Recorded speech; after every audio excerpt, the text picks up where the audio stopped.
des VC à grands coups de milliards subventionnent un truc où en fait la valeur n'est pas. Lorsque tu regardes les capitaux maintenant qui sont alloués pour les levées de fonds pour les SaaS, c'est en train de vachement diminuer. En fait, pour moi, la valeur, elle se situe là où elle s'est toujours située. Elle n'a jamais bougé. Elle est dans la communauté, dans le message, dans le marketing. Ce qui est hyper intéressant, on cherche là où se déplace la valeur, alors que si ça se trouve, la valeur, elle a juste disparu. Là, on a vraiment pris, enfin, je pense que les gens ne se rendent pas compte, mais on a vraiment pris sur la semaine dernière. Alors, si tant est que, tu vois, ce soit pas illégal et qu'ils aient pas fait de la merde et tout ça, hein, ça faudra quand même préciser qu'il y a encore un doute là-dessus, mais si DeepSeek a vraiment été développé tel qu'ils l'ont dit, mais c'est un changement de paradigme total.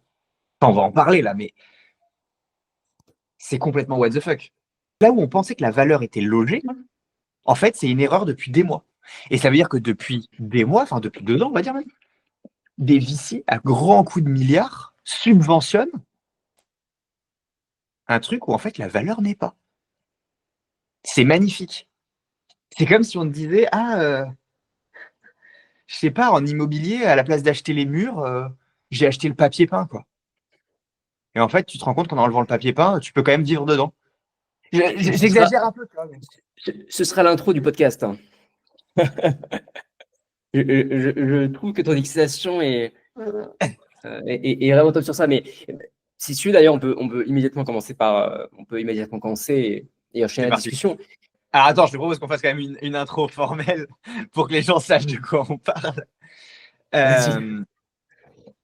Certains d'entre vous ont dû le voir la semaine dernière, une IA qui s'appelle DeepSeek est arrivée. C'était le week-end dernier. On tourne ça le vendredi, c'était le week-end d'avant.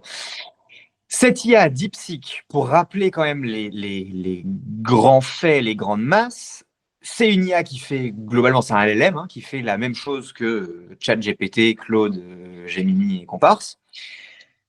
Cette IA, elle a des résultats qui sont extrêmement bons, donc qui, si je dis pas de bêtises, sont soit égaux, soit supérieurs à ChatGPT. Cependant, la grosse nuance, c'est qu'elle le fait pour 97% moins cher. Ou 93% moins cher. Enfin, en gros, ça coûte 7%, pardon. Ça coûte 7% du prix de ChatGPT. C'est-à-dire que le produit, hein, l'accès à l'API coûte 7% du prix. Et il semblerait que la phase d'entraînement et donc le prix pour construire cette IA, ça a été environ 6 millions de dollars. Là où la simple phase d'entraînement de ChatGPT OpenAI, c'est 100 millions. Et on rappelle que ChatGPT, c'est plus de 6 milliards d'euros, de dollars levés, si je ne dis pas de bêtises. Donc on est sur des chiffres qui n'ont plus rien à voir. Et par contre, il y a un grand truc, c'est cette IA, évidemment, elle vient de Chine. Et donc, immédiatement, ça a déclenché une levée de bouclier. Ils ont été accusés d'avoir triché, de ne pas publier les vrais chiffres, d'avoir utilisé le code source d'OpenAI, qui est, contrairement à ce que son nom indique, en fait, pas du tout open source et pas du tout open. Donc, c'est une violation de droits de propriété intellectuelle, machin. Bon. Donc, on est au milieu d'un truc très compliqué, sauf qu'en quelques jours, je pense 48 heures, 72 heures max, DeepSeek, l'application, se retrouve numéro 1 des téléchargements aux États-Unis sur les stores. Et beaucoup de gens se mettent à l'utiliser, beaucoup de gens commencent à construire des produits avec, beaucoup de gens commencent à filer des data à ça.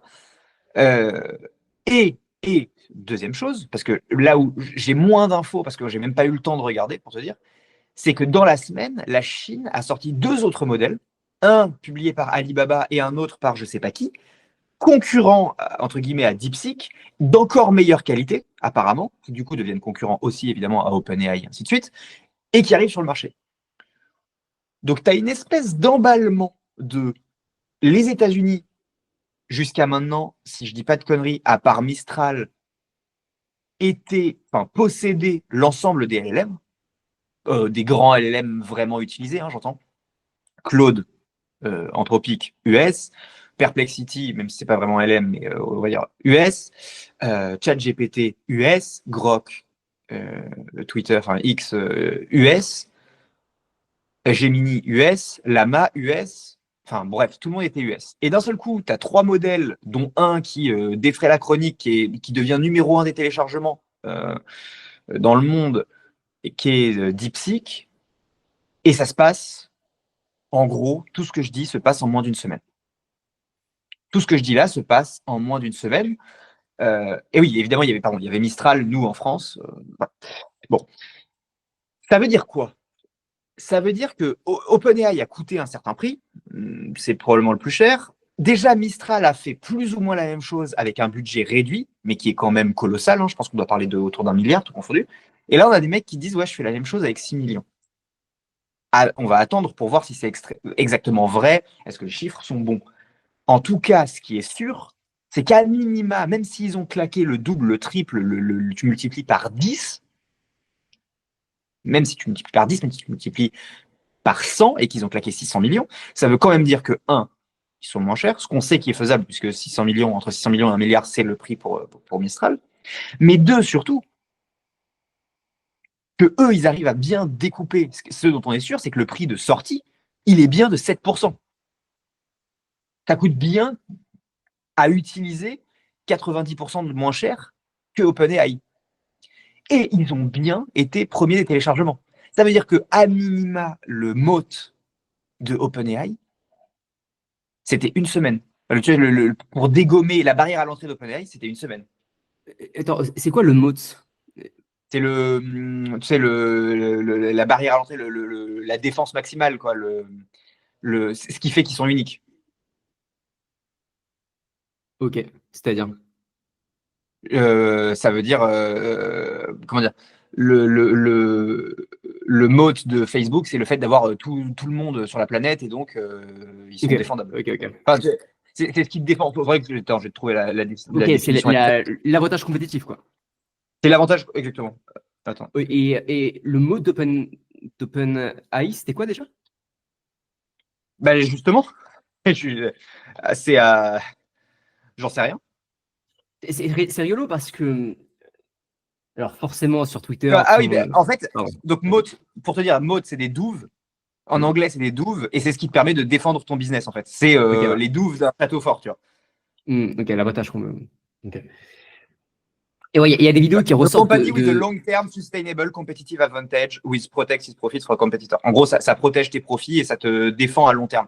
Le Ok. mode d'OpenAI, c'est à savoir ce que c'était, puisque en fait, OpenAI, en termes de je suis le premier LLM téléchargé machin, alors ils doivent toujours être premiers en agrégé.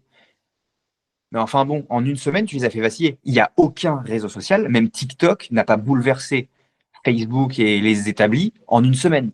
Ça a pris des mois et des mois avant de, de pouvoir être une menace pour ces gens-là. Donc imagine-toi là l'absence entre guillemets de barrière à l'entrée. En termes d'efficacité du modèle, est-ce que du coup les évaluations qui sont sorties ont montré que le modèle DeepSeek apportait des meilleurs résultats que le modèle de ChatGPT? À minima, elles sont équivalentes. De ce qui a été vu, donc ce qu'ils appellent les benchmarks là, les benchmarks disent que c'est équivalent. Maintenant, il faut faire attention aux benchmarks parce que moi je connais pas bien les benchmarks de LLM si tu veux. Donc si ça se trouve, il y en a qui disent de la merde, si ça se trouve, il y en a qui sont payés, si ça se trouve, il y en a qui sont chinois, et si ça se trouve, c'est arrivé tellement vite qu'il y a tout un paquet dans ce qu'on va dire aujourd'hui de potentiels problèmes. Si ça se trouve, on va se faire découper en disant oui, mais attendez, tu vois, l'épisode il sort dimanche. Si ça se trouve, samedi, demain, va y avoir un jugement, on va se rendre compte qu'en effet, ils ont bien utilisé le code d'OpenAI. Enfin, tu vois, ça va très très vite. Mais ce qui est sûr, c'est que les premiers benchmarks disent à minima, c'est équivalent. À Et minima, puis c'est même équivalent. de tous les cas, ça change pas grand-chose parce que si une personne a réussi juste en récupérant le code, enfin, je sais pas, c'est une réflexion que j'ai, hein, mais si on réussit à avoir le même modèle juste en récupérant un code d'une personne qui a payé des dizaines et dizaines de milliards, si on étend ça sur 10 à 20 ans, enfin, je veux dire, ce code, il sera partout et accessible à tout le monde. Bien sûr. Donc, quoi qu'il arrive, le résultat est le même. On tend vers la gratuité totale des modèles, quoi. Tous les prix vont tomber vers le bas. Et C'est alors, attends, la communauté pure, quoi. deuxième point, enfin, dernier point hyper important, la boîte qui est derrière DeepSeek, Ouais. ce n'est même pas une vraie boîte tech. C'est un fonds d'investissement, Ouais. c'est un hedge fund. En gros, c'est un hedge fund. Alors, les hedge funds sont souvent hyper bons en tech, en maths, en machin, donc comment dire, c'est pas non plus une boulangerie, si tu veux. Mais pour autant, c'est Il c'est y a pas une leur théorie sur métier ça. premier. Il y a une théorie sur ça d'ailleurs. Je sais pas si tu l'as vu. Non, vas-y, bah, j'écoute. Il y a une théorie qui dit qu'en fait, DeepSeek, c'est une fake news plus plus, et qu'en fait, le hedge fund derrière ça, ce qu'il voulait, c'était parier à la baisse sur l'action de Nvidia. Et donc, balancer cette fake news un peu partout, shorter Nvidia, Nvidia s'est craché la gueule, prendre son gros billet, et puis après, à tous les cas, peut-être que la vérité va sortir d'ici une semaine, ça va remonter, mais eux, ils ont réussi à faire leur billet. Alors, je comprends ton point. N'empêche que moi, j'ai testé DeepSeek. Ça marche, hein. Non, non, mais attention, lorsque je dis c'est une fake news sur le nombre de GPU, sur le fait qu'ils n'ont pas utilisé les puces de Nvidia, etc., etc. Ah, ok, C'est ok, ok, sur à ok. quel point, eh bien, on peut réaliser le même modèle sans faire appel à Nvidia et aux puces de dernière génération. Pas en mode, Ok, pas en mode le modèle ne marche pas. ok, ok, ok. D'accord. Et le prix, parce que pareil, soit ils sont complètement cons, ce qui quand même semble un peu tiré par les cheveux, soit ils font vraiment payer leur API, je sais plus, quelques centimes le million de tokens là. Ça veut dire quoi, tu vois? Ça veut dire qu'ils le font à perte pendant 3 mois pour encaisser un énorme gain sur un. Peut-être. Enfin, t'es couillu, hein? C'est giga Ouais, couillu non, parce non. qu'il y a que tout le monde qui commence à te dégommer ton. Enfin, tu vois?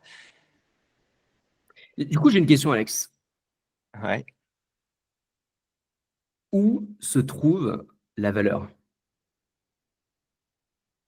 Ça a été la grande question de la semaine. Enfin, on s'est écrit des messages, comme tu le sais, cette semaine. Moi, j'ai essayé d'en discuter avec plein de gens.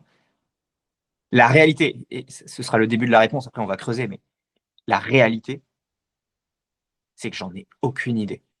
Et pas j'en ai aucune idée parce que j'ai pas réfléchi à la question, mais parce que, et on va creuser le raisonnement. Savoir aujourd'hui où se situe la valeur, c'est extrêmement, extrêmement, extrêmement difficile, puisque chaque nouvelle bribe d'innovation vient attaquer des choses qui nous semblaient avoir le plus de valeur il y a ne serait-ce qu'encore quelques jours. Je dis ça pourquoi? Parce que normalement, dans le monde tech, quand tu venais créer des sites web, t'attaquais des trucs un peu vieillissants. Le playbook habituel, c'était il y a une industrie vieillissante, on vient y mettre de la tech et on attaque un vieux truc. Donc la valeur, plus elle est vieille, plus elle disparaît, entre guillemets. J'en sais rien, mais les journaux, c'est un truc vieillissant. Maintenant, encore une fois, un truc que je connais bien, on est passé des annonces immobilières sur les journaux aux annonces, donc sur papier, hein, aux annonces en ligne. On a détruit une ancienne valeur pour en créer une nouvelle qui est plus efficace, plus ergonomique, même les couilles, tout ce que tu veux. OK. Là, pas ça le sujet.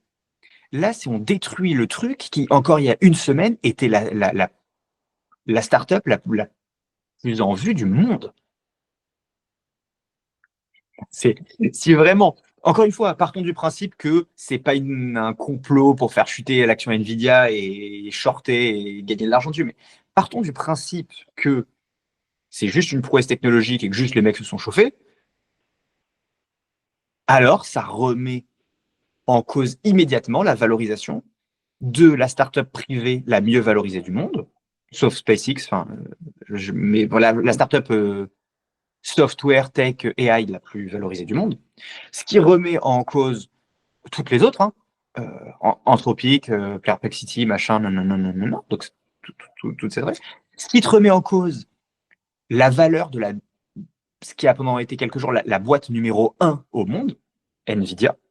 Ce qui te remet en cause TSMC et tous les fabricants de puces, enfin de semi-conducteurs, machin. Enfin, en une semaine, on a détruit, on a potentiellement, encore une fois, s'il n'y a pas de truc, on a potentiellement détruit un narratif gigantesque en une semaine. Ou en tout cas, on lui a fait très mal.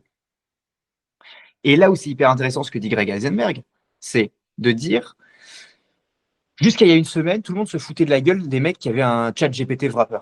la blague chez les VC et tout, c'était ah, de toute façon, lui, il fait un chat GPT wrapper, il règle telle problématique, mais c'est de la merde parce que si un jour chat GPT se lève et décide de faire la même chose, il est niqué. Ce qu'on n'avait pas vu venir, c'est qu'un jour, il y a une bande de mecs qui s'est dit tiens, vas-y, on va faire la même chose que chat GPT, et en fait, ça s'est passé. Mais finalement, ça ne détruit pas totalement ce raisonnement, parce que si demain un DeepSeek ou un autre concurrent devient encore plus puissant, le chat GPT wrapper aura de moins en moins d'utilité. Oui, mais comme tu viens de détruire petit à petit leur valeur à eux, Ouais. ce que je veux dire, ils vont déjà devoir se défendre les uns contre les autres avant de venir faire de la compta ou du je sais pas quoi. Alors peut-être qu'ils vont essayer de prendre des opportunités en disant tiens, on achète plein de wrappers et on se construit, tu vois, une sorte d'app store. Je pense que peut-être le play, il est là. C'est de construire une sorte d'app store des wrappers en mode exclusivité, par exemple. Et donc, tu seras obligé d'utiliser OpenAI parce que c'est eux qui auront tous les plugins faciles d'accès. Et ils justifieront leur prix comme ça. Mais en fait, pour moi, la valeur, elle se situe là où elle s'est toujours située. Elle n'a jamais bougé. Elle est dans la communauté, dans le message, dans le marketing, dans tout ce que tu veux. Et en fait, pourquoi Facebook est très fort? C'est aujourd'hui, répliquer Facebook, c'est faisable.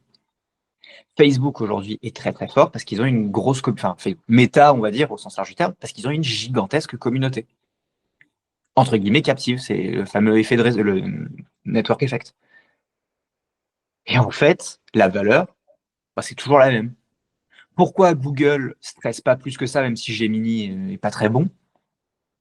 Parce qu'en fait, ils ont toujours 99% des recherches, des requêtes web mondiales. Je dois exagérer un peu le chiffre, mais 92%, un truc comme ça. Et en fait, ça a juste pas changé. Et que les modèles au milieu, c'est de la convenience, si tu veux. Après, qu'est-ce qui les empêche on a discuté en privé avec d'autres entrepreneurs encore, mais qu'est-ce qui empêche un chat GPT de créer un super agent IA qui va justement lui-même créer une tonne de wrappers sur l'Apple Store de ChatGPT, si tu veux, et donc en fait de créer son écosystème de lui-même, qui fait que tous les wrappers n'auront aucune valeur, puisque tout va être automatiquement créé par des agents. Parce que là, en fait, ce qui est hyper intéressant d'un point de vue, même d'un point de vue philosophique, si on peut dire, c'est que on cherche là où se déplace la valeur, alors que si ça se trouve, la valeur, elle a juste disparu. Ok, donc toi, ta théorie, c'est de dire on a fait disparaître la valeur. Pas C'est toute ça? la valeur sur Internet en termes technologie logicielle, parce que la valeur, elle est sinon dans l'immobilier, elle est dans la nourriture, elle peut être dans les freins qu'on achète, elle est ailleurs, Ouais, on peut la trouver ailleurs. Mais si on ouais. reste sur la technologie pure, type software, est-ce que finalement, c'est pas tant une question de où se trouve la valeur, où est-ce qu'elle s'est déplacée, mais plus, est-ce qu'elle n'a pas disparu? Bah, pour moi, je pense que la valeur, elle disparaît sur la valeur travail, entre guillemets. C'est-à-dire que coder un truc, oui, la valeur, elle diminue. La valeur de j'ai codé tel logiciel, petit à petit, elle diminue. Par contre, la valeur de ta communauté, pour moi, elle bouge pas.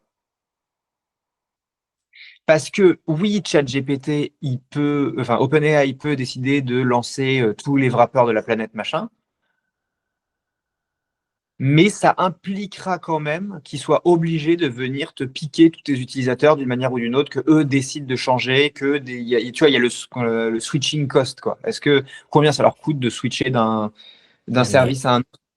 Mais Alors, ça va être enfin, ça dépend, mais en effet, ça dépend la valeur émotionnelle que chaque personne a envers la technologie qu'elle utilise. À moins que, alors, si on met de côté tout ce qui est hardware et tout, bien sûr, mais sinon, enfin, une personne, il y a des SaaS aujourd'hui qui coûtent des centaines d'euros par mois, pardon.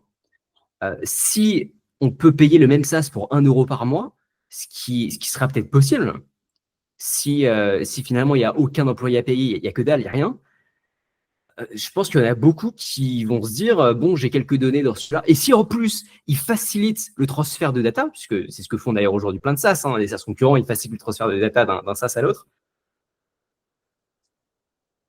Communauté, pas communauté, je veux dire, Ouais, t'as beau être hyper fidèle à ta marque, si tu peux avoir la même chose gratuitement ailleurs, et surtout si t'es en période de crise, tu te poses la question quand même. je suis d'accord avec toi. Sur tout ce qui est SaaS,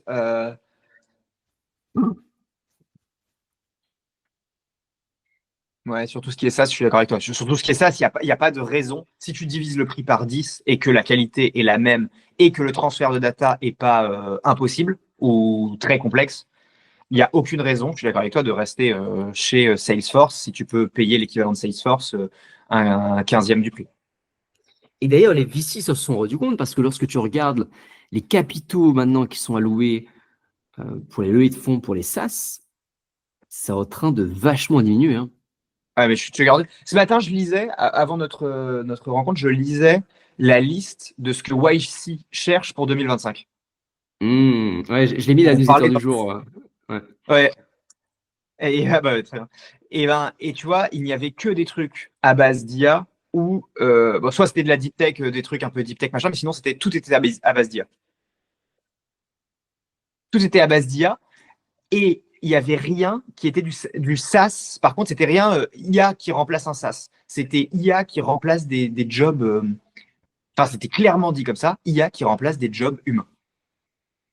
Genre, et d'ailleurs, il parle de la compta et de l'audit financier. On en parlait, je crois que c'était pas le podcast On d'avant, s'est fait c'était celui d'avant. dégommer. On s'est Où on fait s'est fait dégommer pour dégommer. ça d'ailleurs. Eh ben, ouais, ici, tu vois. Alors, mais moi, je suis prêt. J'aimerais bien qu'on en discute avec quelqu'un qui connaît vraiment ça un jour. Ce serait hyper intéressant de le faire venir parce que j'ai dit quelque chose là-dessus. On s'est fait dégommer et j'accepte complètement le retour et je suis prêt à en discuter. Mais tu vois, on se rend compte que YC a le même raisonnement que nous et qui sont prêts à claquer du fric pour faire ça. Alors peut-être qu'ils ont tort aussi, hein, ils ont du tort sur des milliards de trucs quoi ici. Mais ce que je veux dire, c'est que c'est intéressant de voir comment la sphère IA n'a pas, ça c'est hyper intéressant, n'a pas le même regard sur une situation que la sphère qui travaille réellement dedans au quotidien. Et c'est là où je pense que par contre, il y a une erreur de la sphère tech, on va dire, de la sphère tu vois, entrepreneur machin, c'est que parfois, ils ne regardent pas assez bien la réalité du terrain. Et ça, c'est hyper intéressant. Et je pense que, et d'ailleurs, toujours dans le même papier de YC, ils disent, nous, ce qu'on veut pour les teams, les équipes, c'est des gens qui connaissent extrêmement bien leur verticale. Ça, c'est hyper important. Et c'est là où, par contre, je recoupe et je suis entièrement d'accord avec ce qui avait été dit dans les commentaires. C'est-à-dire que quand tu es généraliste, tu vois les situations de loin. Quand tu es spécialiste et que tu connais parfaitement le truc, tu as un regard différent. Et ce regard différent, si des mecs arrivent à l'apporter à l'IA, je pense que ces mecs-là peuvent être massivement et massivement financés. Mais il y a aussi un regard biaisé pour les personnes qui ne veulent pas bouger et qui ont peur et qui refusent de voir la réalité en face aussi. Ouais, alors après, ceux qui veulent pas bouger, dans tous les cas, ils bougeront pas, ils s'amuseront pas à monter une boîte pour le faire, tu vois. Donc, en fait, tu n'auras que la frange qui connaît bien le système et qui se dit, il faut que le système change. Tu vois, tu n'auras que cette frange-là. Et tu vois, ce qui est hyper intéressant, c'est que depuis tout à l'heure, on parle de quoi? On parle de logiciel, on parle de produit, on parle de où est-ce que se situe la valeur. Mais on n'a pas abordé la question des millions de personnes qui bossent sur ces SaaS, sur ces logiciels. Et je ne parle pas que des entrepreneurs, hein. Je parle des cadres, je parle de tout ça. Où est-ce que ça va aller, ça? Euh, Je- En Aujourd'hui, et fait, en fait, j'étais un peu, enfin, pas déprimé, mais je me posais réellement la question lorsqu'on on a parlé de ça cette semaine. Et en fait, je me rends compte qu'il y a, quoi qu'il arrive, il y a des choses qui, pour l'instant, je ne vois pas bouger. Ça va être. Je pense qu'on est trop enfermé dans une bulle et qu'on pense que le milieu tech, le milieu SaaS, c'est l'ensemble de l'économie, alors que, alors que finalement, il y a tout l'e-commerce, il y a tous les produits physiques, il y a tous les produits à expérience, il y a tous les restaurants, il y a tout l'immobilier qui, pour l'instant, à part s'il y a une énorme un énorme changement dans la consommation, ce qui peut peut-être arriver d'ailleurs, va rester. Et donc finalement, là où hier on cherchait les personnes qui savaient coder, peut-être que demain on va juste chercher les personnes qui vont savoir le mieux avoir une relation clientèle forte, je veux dire, en physique, avec d'autres personnes, qui vont savoir faire vivre une expérience à d'autres humains. Donc voilà, et finalement, cette force de travail, parce qu'en fait, c'est hyper intéressant. Pendant des années, des décennies, euh, on se plaignait du fait qu'il y a beaucoup de personnes qui étaient au chômage, il fallait les former sur les nouvelles technologies pour qu'ils puissent s'adapter au nouveau monde. Mais en fait, j'ai l'impression que là, plus on avance, plus ça va être l'inverse. Il va falloir former des personnes ultra qualifiées sur les nouvelles technologies à se réadapter à l'ancien monde. Je comprends ton point qui me semble hyper intéressant. Le seul problème, c'est comment tu trouves, si ton cas est vrai, et je pense qu'il pourrait l'être, comment tu trouves du job pour tout le monde? Comment tu trouves du volume pour tout le monde? Tu vois, il y a des chiffres du chômage qui ont été annoncés. Là, je parle de la France uniquement. Donc, il y a d'autres sujets, mais des chiffres du chômage là qui ont été annoncés et qui sont quand même pas bons du tout. Euh, on voit qu'il y a quand même des vagues de layoffs un peu partout aux US. Alors aux US, ça se ressent pas trop. Je sais pas comment ils se débrouillent, mais bref. Tu sens que le travail est sous attaque. Il y a l'IA, je pense, mais il y a une situation économique, enfin, il y a mondiale, hein, mais il y a plein de trucs. Bon. La question, c'est ce qui a drivé la croissance de ces dernières années, ça a quand même été en grande partie le marché de la tech. Pour s'en convaincre, il suffit de voir. Tu prends les plus grandes entreprises du monde en 2005, tu prends les plus grandes entreprises du monde en 2015 et en 2025, et tu te rends compte que ce sont devenues toutes des boîtes tech. Toutes. Je pense qu'en une décennie, entre 10 et 15 ans, les boîtes tech ont pris le contrôle, entre guillemets, de l'économie mondiale et elles ont envoyé une grande partie de la croissance. Bon. Si tu enlèves tout ça, si tu enlèves cette croissance-là, ça voudrait dire qu'il faudrait renvoyer de la croissance vers des choses très locales. Mais est-ce que sur des choses très locales ou tu vois, très expérientielles, tu n'as pas déjà plein d'acteurs? Je veux dire, est-ce qu'aujourd'hui, tu as l'impression qu'on manque à Paris ou à Bordeaux ou ben, est-ce que tu as l'impression qu'on manque de restaurants? Non. Est-ce que tu as l'impression qu'on manque de divertissement? Alors, on pourra toujours créer des nouveaux divertissements, mais je veux dire, aujourd'hui, Bah, je prends la France, mais si dans tu as ce envie de te cas-là, dire, ouais, peut-être que il faut juste suivre le cours de l'histoire. Qu'est-ce qu'on voit depuis les dernières années? On voit que de plus en plus de personnes créent du contenu, créent des communautés, ont des abonnés. Et si ça se trouve, on rentre sur, enfin, toutes ces personnes qui vont être au chômage vont se développer des communautés, vont écrire des textes, des emails sur Substack, vont créer un lien fort. Et en fait, le prochain job virtuel, j'entends, majoritaire, ça va être j'ai du trafic et je fais de la pub. c'est possible. J'entendais un truc. Le podcast n'était pas vraiment exactement sur ce sujet-là, mais c'était plutôt sur, tu vois, les grands mecs qui ont réussi des trucs. Enfin, je crois que ça parlait de Leonardo da Vinci, mais on s'en fout. Et le sujet, c'était la phrase qui a été dite, je trouvais hyper intéressante et qui, dans ce contexte, est vraie, c'était ceux qui réussissent, c'est ceux qui font pendant le week-end, puis aujourd'hui, ce qu'ils font pendant le week-end, leur activité du week-end, c'est ce que tout le monde fera comme job dans 10 ans. Et ça te reprenait l'exemple des mecs qui, dans les années 80, 90, codaient le week-end, étaient des geeks, ça les faisait marrer, de coder des trucs, de développer des trucs sur Internet. Et 10 ans plus tard, c'était devenu le job de Monsieur Tout-le-Monde. Ceux qui font le job de Monsieur Tout-le-Monde de dans 10 ans, mais ils le font aujourd'hui sur leur week-end, c'est eux qui créent des trucs incroyables. Et en fait, ce que tu viens de dire juste avant, on peut appliquer la même chose à la production de contenu. Pendant longtemps, la production de contenu, ça a été quelques mecs, tu vois, qui faisaient ça un peu les week-ends, les machins, les trucs, puis ils sont devenus professionnels, puis petit à petit, de plus en plus de gens le font, et ainsi de suite, et toujours sous le même format, je commence le week-end, le soir, pas sur le boulot, et puis en fait, quand ça monétise, ben, j'en fais mon métier, et ainsi de suite, de plus en plus de gens le font, et ainsi de suite, et blablabla. Bon. Je pense que c'est possible. Tu vois, la croissance des micro-influenceurs et de tout ce genre de trucs, c'est des trucs qu'on voit. Même s'il y a eu sur la pub, là, pour des raisons économiques, tu vois, moins d'argent qui allait dans l'influence, globalement, c'est quand même un marché en croissance, il y a de plus en plus de mecs, machin. Ok. Maintenant, c'est-à-dire que tout le monde va se devenir un peu un vendeur itinérant. C'est-à-dire que tout le monde va publier du contenu pour devenir une sorte de VRP, d'agent commercial, tu vois, de mec qui vit de com. Ça dit beaucoup sur la société quand même, en termes de protection d'emploi, de qu'est-ce que tu fais de tes journées et tout ça. Ce sera complètement différent.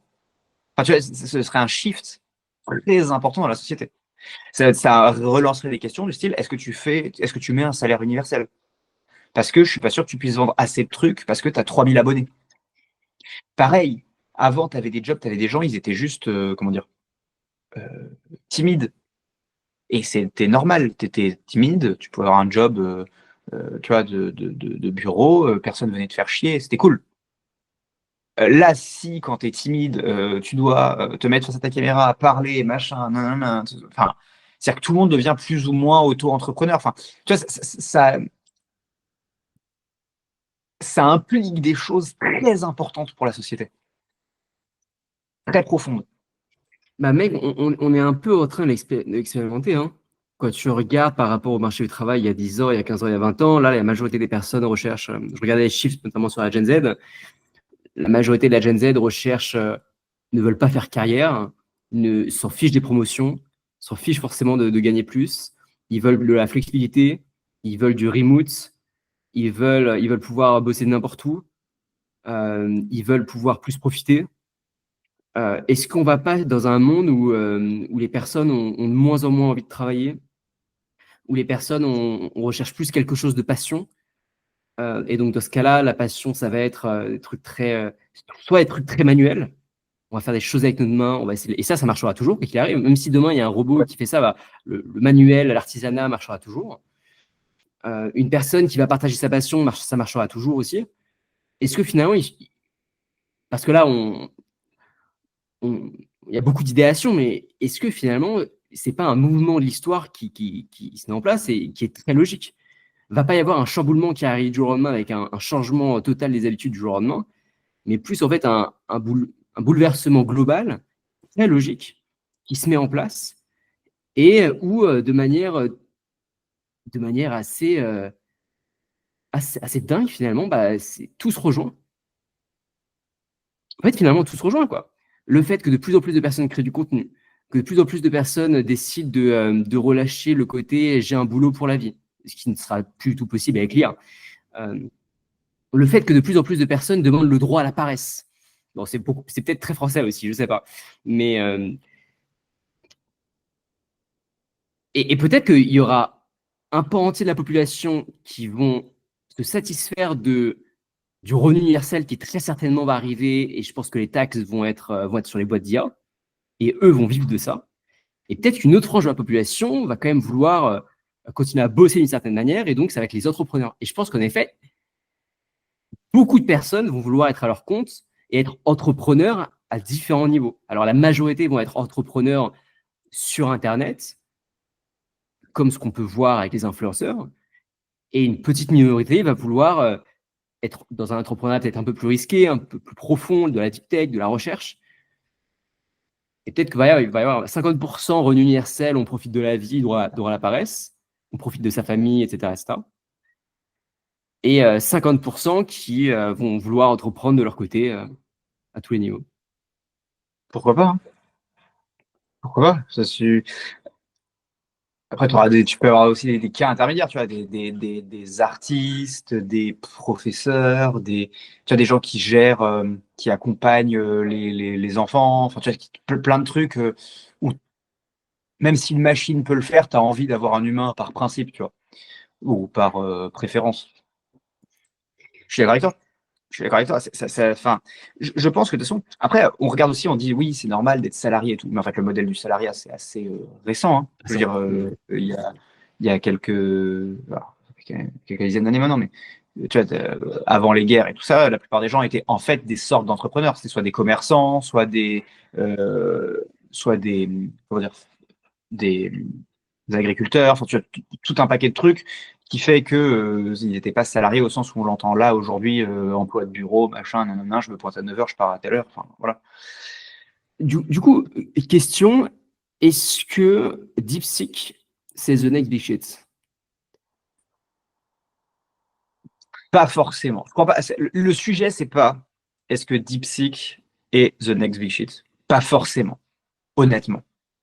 Par contre, la question, c'est est-ce que les LLM, c'est the next big shit? Et là, la réponse beaucoup plus intéressante, à mon avis, c'est que c'est pas forcément. Oui, les LLM au sens large du terme, c'est une révolution. Mais est-ce que c'est the next big shit? Est-ce que si demain, tu avais fonds illimité, ce qu'il fallait lancer, c'était un concurrent d'OpenAI? Je ne pense pas. Parce que je pense que la valeur, elle va pas se situer là, à moins qu'il y en ait un qui réussisse un move d'ordre App Store.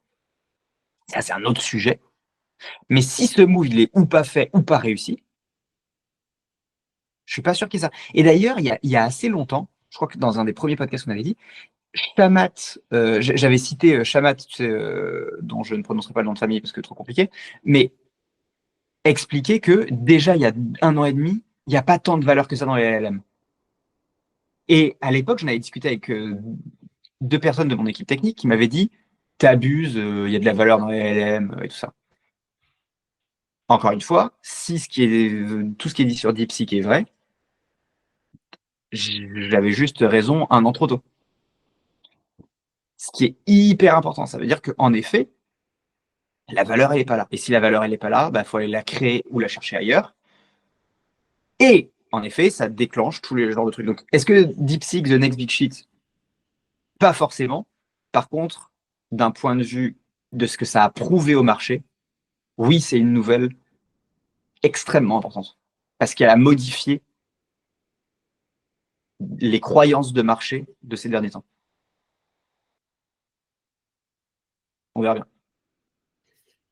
Eh ben, écoute, ça vient conclure le podcast. Merci à tous de nous avoir écoutés. Abonnez-vous, ça nous aide beaucoup. Commentez aussi, ça nous encourage beaucoup, même si vous n'êtes pas d'accord avec nous. Et puis, on se dit à la D'ailleurs, semaine si vous prochaine. n'êtes pas d'accord avec nous, c'est hyper important. Justement, le but de ce podcast, c'est pas que, enfin, c'est pas d'avoir raison, c'est de faire de la prospective. Et dans la prospective, on se trompe souvent. Donc, si vous n'êtes pas d'accord avec nous, n'hésitez pas. Et sachez que comme on l'a fait là sur, alors pas toujours dans le podcast d'après, mais on rebondira sur les commentaires qu'on a reçus et les commentaires parfois, parfois un peu durs il y a 2 semaines sont pour autant hyper intéressants et nous permettent de réfléchir, de prendre du recul et comment dire, et d'avoir un podcast qui est aussi de meilleure qualité. Donc n'hésitez pas. Euh, vous pouvez peut-être le faire plus poliment, mais n'hésitez pas à le faire par contre. C'est clair, hein. Bah, à la semaine prochaine. À plus.